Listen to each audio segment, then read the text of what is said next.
My question, yeah, if this issue is sorted out, correct, and artists start getting the money that they their deserve, dues, do you think this will now open up the Kenyan music industry to where we want it to be? Big because time. that's something that's also Big time. that's also creeping in my mind. I believe it will. Okay, Imagine now you have money for studio.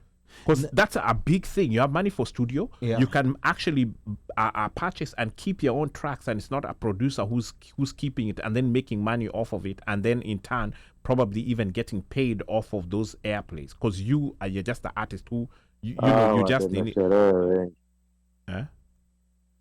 Wataenda sherehe. But if you're getting enough money, hata ukienda sherehe, you'll still be able to go back and reinvest. You have enough money to reinvest in yourself. At least wapewe chance. Kama ni sherehe wataenda sawa, but kuna wale at least hopefully will go back and reinvest in their art and be able to pengine hata jifungulie studio mwenyewe instead of going to rely on another guy. Now, the countries that are doing well musically in Africa, like namely South Africa and Nigeria, do they have those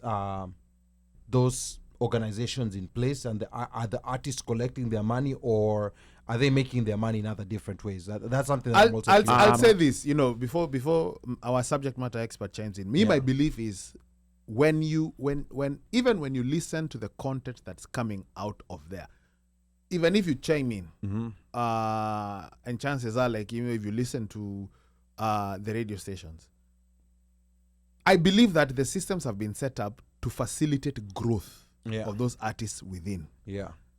We have had this discussion before. Nigeria. When you go to Nigeria, if you go right now and you look at the top 10 tracks, they being played or whatever, music, they only listen to their music. Yeah. So whatever is happening is in there. It is within. It's ingrown. There's a lot of support from within. Because don't forget, like Nonini said in that area, in that post initially before Mutua whatever, it's supposed to be 70-30. Yeah. Right?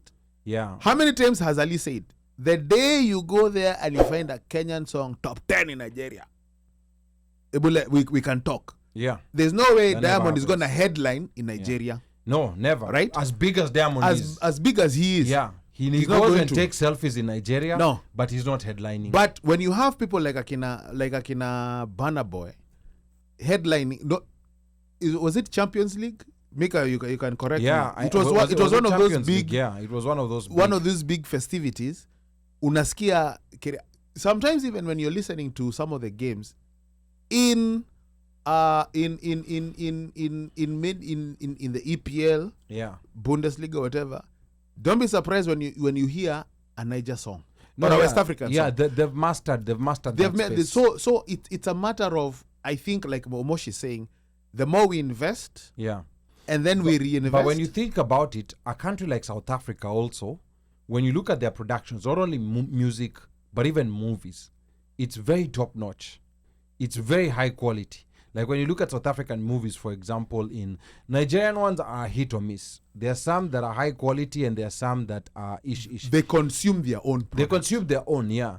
India, they consume their own product. But now, like South Africa, their content is top-notch. Like wherever you're watching it from, whether it's Netflix or whatever other platform, their content is just super top-notch. So I'm trying to understand, like, what exactly is it that they're doing, or is it that they're pouring more funding into the arts?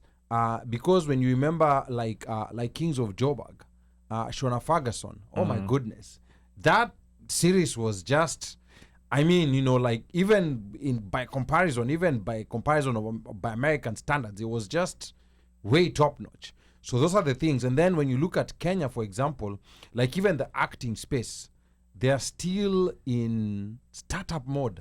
Like everything still looks startup. Here's the thing, and I think I'll go back to what Omosh was saying. The more money you get, the more you invest. When you reinvest, when you reinvest, you're getting probably better equipment, You're getting compounded returns. better director of photography, better editor. But here's another thing, and it's something that we even discussed with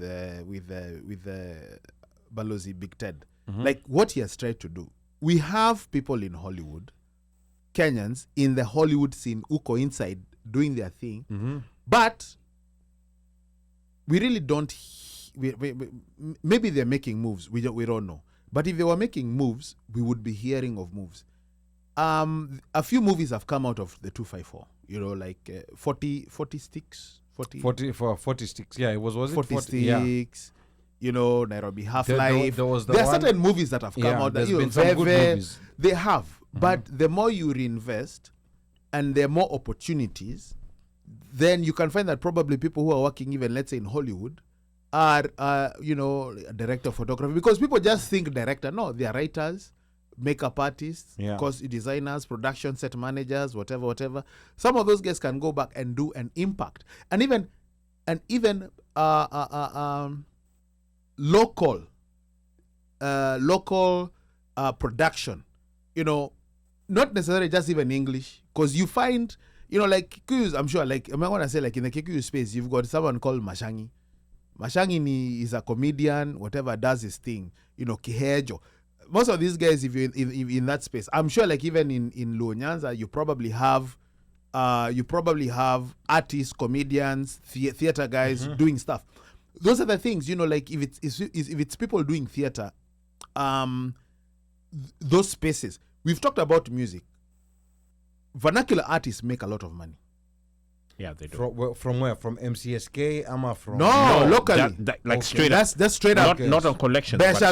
Okay. Yes. Yeah. Straight up. Not from like Kenya. doing shows. Or whatever. Because they're popular. Selling their wares. CDs. And they figured it out. Somehow they figured it out. Yes. So like now those guys, like that guy Mashangi, Kihejo, those guys, they're so popular, they even get radio shows. And they get radio shows within the vernacular. And I'm talking about Kikuyu, Keria artists, whatever. Probably the same you can say from Luo, Luya. They're probably So you have those guys who are popular in that whatever. But that's local, that's vernacular, right? Ali, these guys are actually. They are making I can money. tell you in Shags, Luo musicians, Pole Uno. These guys, Uko Shags. When I go Shags in Deck. December 25th, December 24th, or whatever. The guys are collecting at the door 250, 300K. Wow, per show. One show.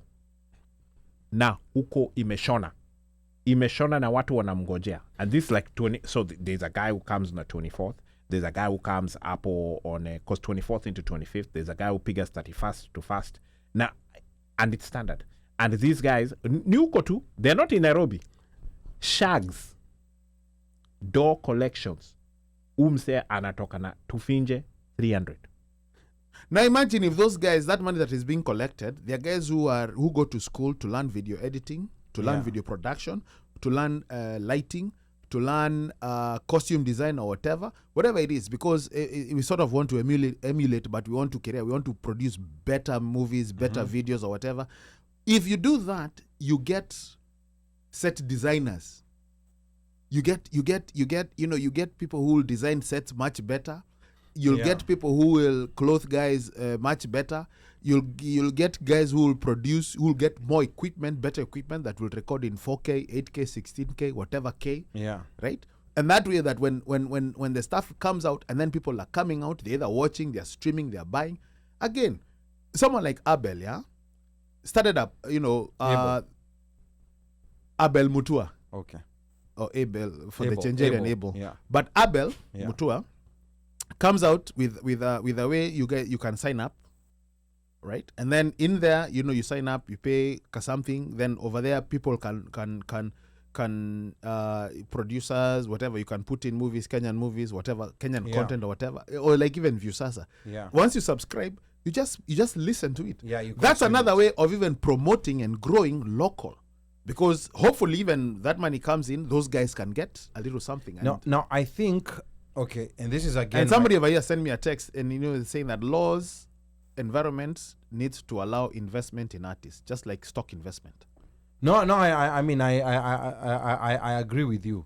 I agree with you so that someone can invest, because a lot of these Nigerian, you also had individual people investing in them. But again, I also have another theory. This is just a theory. This is not fact. I think also, especially from the 2010s up to now, we've been the digital platforms have been progressing. So I think digital platforms kind of brought some confusion in the industry, especially with urban artists. I think with the rural artists you guys are talking about, they still remain to the roots. Like, we still have to go out, we have to go perform. Vernacular. Yeah, Correct. the vernacular. Yeah, yes. the vernacular. You Yes. see, The you see, vernacular to a artists, South B. No, see, I said vernacular. I said, what did I say? Rural. What It's okay. mashinani. Yeah, watu wa mashinani. Vernacular, But brother. okay, the vernacular artists, I think they still remain to the roots, that we still have to go out to the people Correct. to perform. So I Yes. think what happened when this online platform started coming in, because this thing started coming in the urban areas, I think a lot of urban artists were too quick to start heavily depending on the digital platforms. And these digital platforms, they pay well when you have massive views. And I think the pays Audience. per view has been, over time, like how much advertisers are paying, because there's been an explosion of content and not to match the number of advertisers that are there. So I think the amount has been reducing, whereby unakuta mtu anasema niko kwa hii platform but I only got this amount.